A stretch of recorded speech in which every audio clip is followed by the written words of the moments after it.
If we're talking Indian food, chicken tikka masala is at the top of that list. It's well known all throughout the US and it's very popular in the UK. Prices can vary, but it's typically in a mid to a high-end price point. That's why I am going to be making it at a reduced price point, but I'm keeping it simple, and I think that's the best way this dish should be served. Let's turn up the heat. Start with about a cup of full-fat yogurt, grate about a 2-inch knob of ginger, 4 cloves of minced garlic, 2 teaspoons of salt, tablespoon and a quarter of garam masala, 1 teaspoon of paprika. Give this a mix.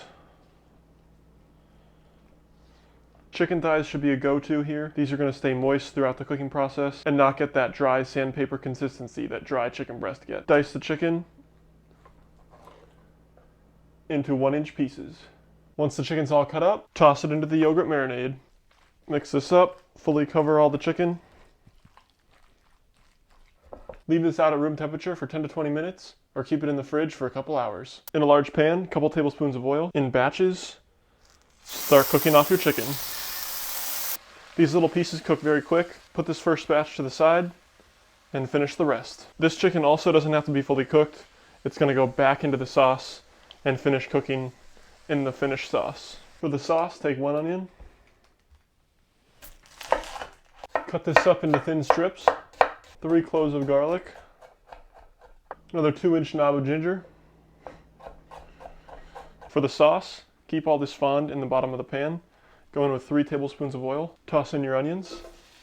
Always add salt to the onions. Brings the moisture out and builds flavor throughout the cooking process. Once the onions are soft, toss in your garlic, your ginger.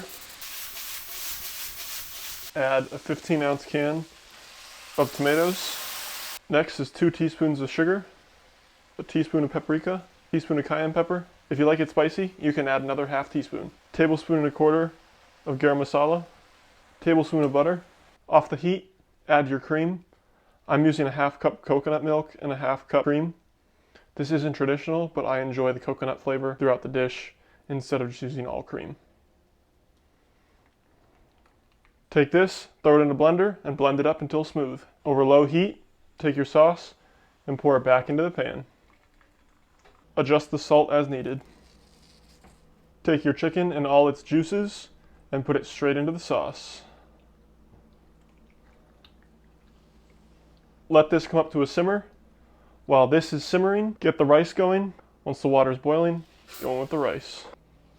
The tikka masala with the rice smells amazing, looks amazing. Let's dig in. Little rice, little chicken, little sauce. Perfect bite.